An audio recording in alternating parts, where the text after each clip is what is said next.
Imagine being in a narrow tunnel, only your breath echoing around you. The space is too tight to turn around, and every movement must be calculated. Suddenly you realize, there is no way out. Panic sets in. The oxygen feels insufficient, and the darkness around you becomes suffocating. You try to calm down, remember the training, but the terror is uncontrollable. The cave's humidity makes the environment even more uncomfortable, with water droplets dripping down the cold walls. The flashlight attached to your helmet begins to flicker, increasing the sense of despair. Time seems to slow down as you struggle to keep your mind focused. This was the real nightmare that a spelunker faced in Bell Cave, where a rescue operation turned into a tragedy marked by anguish and despair. The underground exploration community would never forget this fateful event. Bell Cave is known for its treacherous passages and narrow pathways, requiring extreme navigation skills. Any slip could result in a fatal outcome. For many, underground exploration is an irresistible challenge, a quest for adrenaline and the conquest of the unknown. But for those who dare to enter its dark corridors, the line between adventure and nightmare is dangerously thin. In John Spencer's case, that line was crossed irreversibly. From the very first moment, the exploration plan seemed promising. The group of spelunkers was equipped with advanced technology, safety gear, and enough supplies for a long expedition. However, none of them could foresee the unfolding events that would make that trip one of the most distressing stories in modern underground exploration. John Spencer, 26 years old, was a spelunker passionate about exploring unknown caves. Since he was young, he had been fascinated by underground mysteries, constantly seeking increasingly difficult challenges. He trained hard to face hostile environments, honing his climbing, navigation, and survival skills in extreme conditions. His social media showcased his passion for this hidden world, sharing stunning images of narrow passages and cavernous chambers filled with stalactites and stalagmites.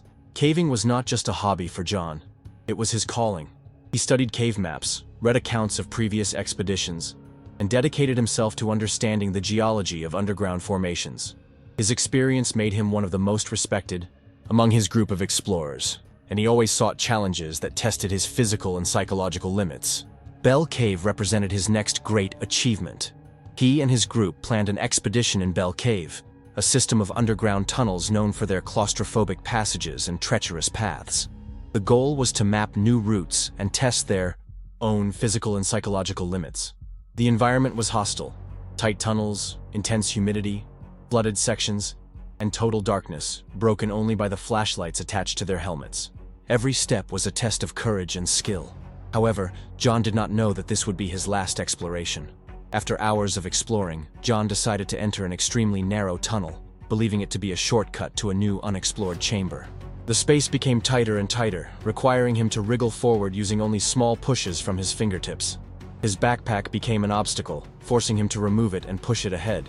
His breathing became labored, and every inch gained increased the difficulty of moving. With each inch forward, the environment became more oppressive.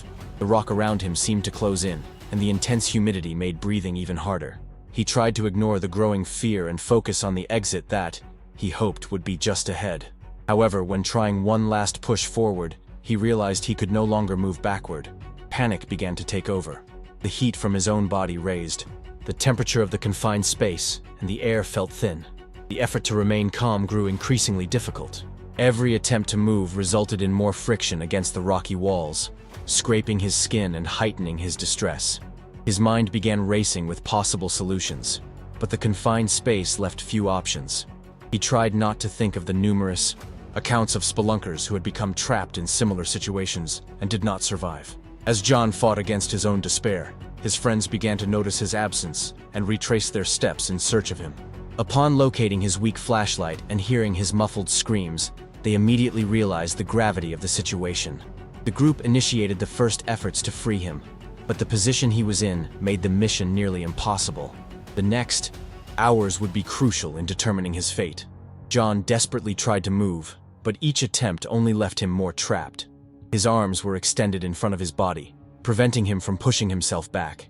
His breathing quickened, and the pressure of the confined space began to make his movement even more difficult. He tried to calm himself and find a strategy to get out of there, but the desperation was growing. The rock around him felt like a deadly trap. Rescuers were called and arrived quickly, bringing specialized equipment. But the position he was in complicated everything. Any wrong move could worsen the situation, making his removal impossible without severe consequences. The initial efforts consisted of trying to move him gently with the help of ropes and lubricants, but the friction against the walls made the task excruciating. John began to feel pain, his skin scraping against the rough rock. The hot, humid air of the cave made him sweat profusely, increasing his feeling of suffocation. Meanwhile, his mind alternated between hope and terror. He tried to rationalize his situation, recalling breathing techniques to avoid panicking. But with each failed rescue attempt, his morale deteriorated. Time passed, and he felt his body growing weaker. His muscles began to give way, and he realized he might lose consciousness right there. The rescuers tried to dig around him, expanding the tunnel, but the walls were unstable. A partial collapse nearly injured one of the team members, forcing them to act with extreme caution. The digging process needed to be extremely slow to avoid a greater tragedy. With the narrow passage and little ventilation, oxygen also began to become a problem. Small rock shifts generated deafening booms, heightening the tension in the environment. John began to complain of numbness and difficulty breathing. Desperation grew among the rescuers. They knew that time was not on the young caver's side. With every passing minute, hope diminished. His heart rate was slowing, and his voice was becoming weaker. Team members shouted words of encouragement, trying to keep him conscious. But he responded with increasingly short and spaced-out phrases. A last attempt involved building a pulley system to try to reposition him without causing serious injury. The idea was to gently pull him into a space where they could rotate his body and free him. The plan required extreme precision, as any mistake could further trap John in a more definitive way. Before they could execute the plan completely, a new collapse occurred, sealing John's fate once and for all. Silence took over the cave. The rescue now turned into an attempt to recover the body. The tunnel partially caved in, further displacing John and pressing his body against the rocks. His pulse began to weaken, and his breathing became more spaced and irregular. The rescuers tried to find ways to continue, but there was not much they could do anymore. The efforts became a matter of time rather than possibility. Resignation took over the team, and a mood of sorrow was inevitable. John's last words were whispers of regret and farewell. He mumbled an apology, perhaps to his family, perhaps to himself, and then everything went silent. The medical team confirmed the inevitable. John had not survived. Sadness enveloped the site, and the rescuers, who had fought tirelessly for his life, felt powerless in the face of the situation. The recovery of the body became another challenge. John's position made any attempt at removal risky, and the cave proved to be an insurmountable environment. After long discussions and assessments, they decided to seal the area where he was trapped, turning that section of Bell Cave into his permanent tomb. A plaque was placed at the entrance of the cave, warning future explorers about the dangers of that environment. The tragedy of John Spencer was widely publicized in the caving community and served as a warning of the extreme dangers of underground exploration. His story became a symbol of the inherent risk involved in the pursuit of the unknown. Even with all precautions, nature can always surprise and exact its toll.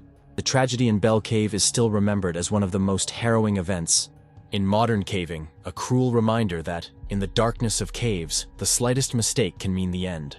The incident in Bell Cave served as a warning of the extreme dangers of caving. Experts have emphasized the importance of thorough planning, proper equipment, and training to avoid similar situations. The case of John Spencer became a tragic example of what can happen when conditions become uncontrollable in an underground environment. Coverage of the event was intense, with documentaries and reports being produced about the incident. Caving forums and adventure communities discussed the case extensively, seeking to learn from the mistakes made and reinforce safety practices. Some explorers even advocated for certain sections of Bell Cave to be permanently closed, while others argued that the risks were an inherent part of the sport. The pain of losing John was felt by his family and friends who worked to keep his memory alive. His name became associated with discussions about cave safety, and his story was used in training for new cavers, ensuring that his tragedy would not be forgotten. Local authorities installed warning signs near the accident site and reviewed rescue protocols to better prepare teams for future emergencies. The decision to seal the tunnel where John was trapped was controversial, but widely accepted as the only viable solution. He remains there, inside the cave he loved so much, as a silent reminder of the danger and beauty of underground exploration. Some explorers passing by the site pay small tributes, leaving messages of respect and reflecting on the risks everyone faces when challenging the limits of the unknown. The tragedy at Bell Cave is still remembered as one of the most distressing events in modern caving, a cruel reminder that, in the darkness of caves, the smallest mistake can mean the end. For many, this story represents not only human fragility in the face of nature, but also the courage of those who venture where few dare to go. And you, would you face a challenge like this? Or would you prefer to keep your feet firmly on the surface? Share your thoughts in the comments.